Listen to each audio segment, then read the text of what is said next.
I keep hearing lawmakers and leaders and influencers saying that this moment right now is a little bit different, that the curtain's been pulled back, that people have had enough, that society is frustrated, and that when we see cities flooded, the streets flooded during a quarantine, when you see all of these folks who are being affected and hurt and injured by their government, and they're voicing their outrage and pain at their government and at the media and capitalism, they're saying that this is a different moment. I don't think so. I think that if you were to ask anybody who has dealt with the pain of having a loved one killed by the police and voicing that outrage at the police, at the media, in their communities, organizing hundreds, sometimes thousands of people on the streets in outrage, demanding accountability from their oftentimes democratic lawmakers, I don't think that they see this moment as different. This happens every day. Every single day, people of color are suffering the effects of a government built on white supremacy. White supremacy did not go away. There is still lynching, visible lynching on camera. And that might be what motivates thousands of people and allies to flood the streets right now and previously. That might be the pressure point. But the systemic issues that are being revealed right now so clearly are creating the battle lines between, are you an ally of the people or are you an ally of white supremacy? Because that's what this comes down to. George Floyd did nothing wrong. We know that. The outrage on the streets is the outrage of thousands of hours of documentation of police brutality for no reason. That is systemic in law enforcement, so much so that just a few years ago, the FBI was investigating police forces across the country for having white supremacy inside the force. This is what a white supremacist state looks like.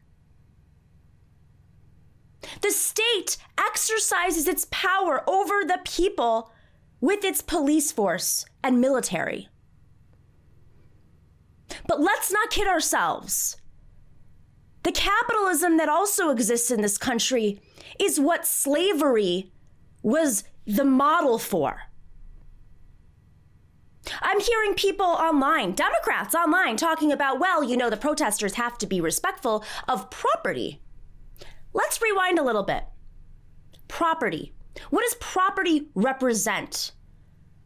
When you look at the original sin of this country, when colonial kings sent out colonists to come here and ravage the indigenous communities, it was about property. When African Americans were pulled from their homes overseas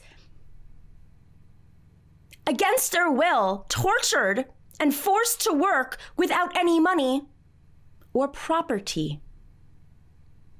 Property was the goal here in the United States, what became the United States in the Americas.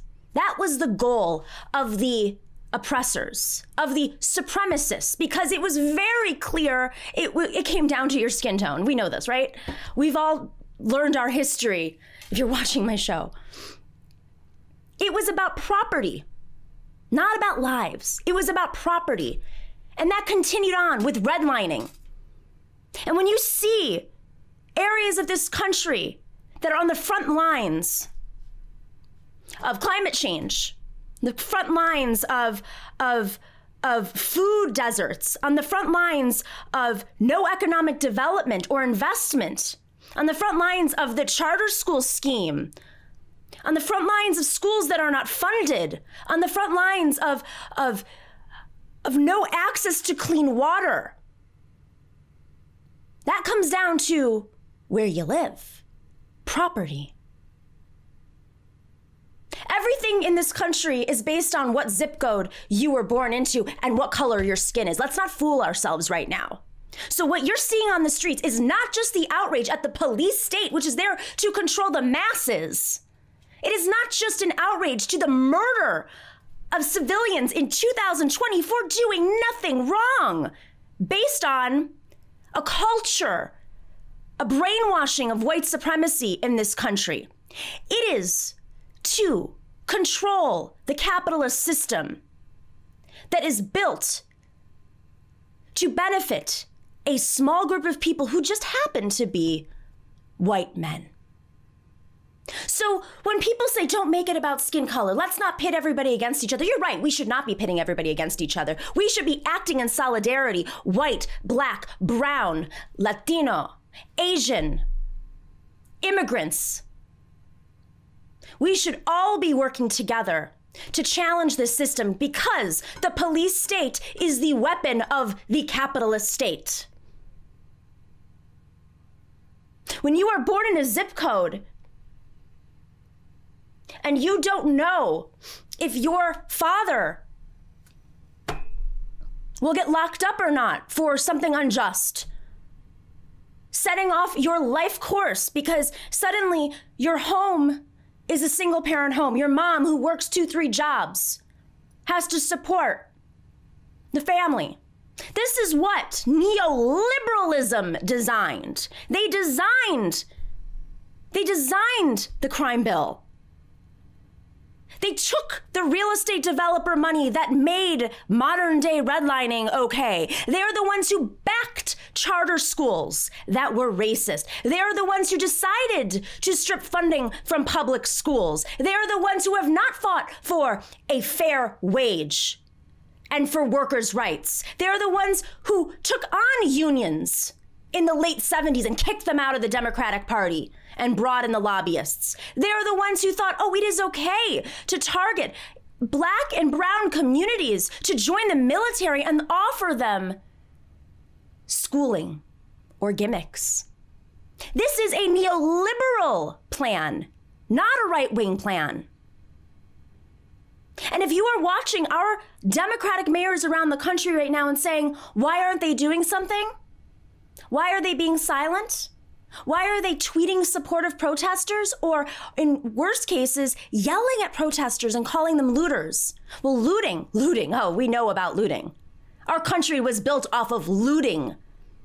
Our country was built off of extraordinary pressure on the masses to survive while they loot our pockets, our wages, our work, our labor. And we know very well where that comes from. The economic system of slavery. That is the capitalism that drives this country. So let's be real right now. There is nothing new about this moment. This moment is nothing different. What's happening right now is people across America are in their homes, fed up, frustrated, that it is not just black and brown communities who are worried about how they are going to be able to stay in their homes, to pay their bills, to feed their children, to feed themselves, to pay for the gas to get to work, to pay for the Metro card to get to work, whether or not they have work. Let's be very clear, whether or not they have work. It is not just black and brown communities now. It is spread. Middle class, white middle class are worried. Small business owners are worried. But when you look at who is being looted, it is being targeted at the multinational corporations who have been looting our country. The lobbyists who represent these multinational corporations and banks that are working with these Democratic lawmakers who say they support Black Lives Matter. and they do not condone the acts of violent police, but will do nothing when it comes down to challenging the white supremacy that exists in our police departments. Is it every police officer? No, we know that. But it is a culture that is spread. The FBI is literally investigating this. This is the legacy of white supremacy that has just taken new forms. Capitalism is a tool to suppress the masses, to extract from the masses their labor, their money, their work, their value, so that a few can hoard the resources at the top, can hoard the property. What is going to happen in New York when so many New Yorkers flee because they can't afford to pay their rent? What is going to happen? You're going to have distressed assets all over the city. People on the front lines who have been victims of coronavirus, first and foremost, who do not have access to health care, who cannot afford. How many Americans cannot afford to just treat a cold or a flu or a minor ailment?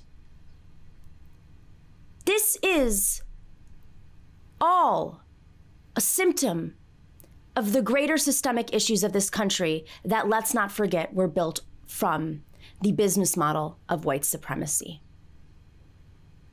So as allies, as organizers, as activists, let's remember who the real enemy is here. And frankly,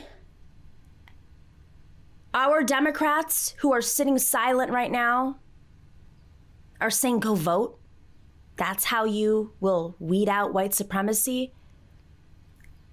The Democratic mayors who still to this day are beholden to the right-wing police unions across this country, who are beholden to the real estate developers across this country, to the bankers, they should be feeling the pressure. Because if you are sitting silent or not challenging the egregiousness that is coming from these forces, then you are an ally of the white supremacists. Now is the time to stand up. What is different about this moment is now is the time to stand up. There are no solutions being presented by our Democratic lawmakers right now. We are in the middle of an election, in a pandemic, in which we are about to face the worst economic situation we have since the Great Depression. And there are no solutions being presented by our supposed nominee and the Democratic Party. Why are they staying silent? What are they afraid of? Why are they so afraid of taking on the banks and the insurance companies and the real estate developers and the police? Why? Do they see what's happening on the streets? Do they think it's okay to stay silent? Because the buck stops at them. We know what the right wing is going to do. But when you see Democratic mayors resisting, calling for investigations or prosecutions of very clear and documented murders, then what are they there for? What are they there for? That's not Democratic light. That is white supremacy ally. That is being an ally of this system that is oppressing people across this country. And I am saying this right now from the comfort of my home. And I am also worried, but I am nowhere near worried as those who are on the front lines. And it is my duty as an ally to speak up and shine light. And if you have that ability to do so, call attention, demand answers. Why is Bill de Blasio not out on the streets? Why is not every single mayor in America out on the streets right now with the protesters saying, all right, it is time to stand up to the police unions. It is time to stand up to the real estate developers. It is time. Because then the moment will be different. Then this moment will be different. When we start to see the neoliberals stand up, be courageous, If you're not going to be courageous now, what is the point of any of this? Thank you for watching The Nomiki Show. You can support us on YouTube by clicking subscribe, like, and sharing to get those alerts. And patrons, well, they make this show run on time. So thanks to all of you who have joined our community already. If you like our content and want more, from special segments to interviews and merch, you can join us for as low as $5 a month on patreon.com/The Nomiki Show. I'm spending all of my iced coffee money on other people's shows because I think this is the time that we have to support our independent media.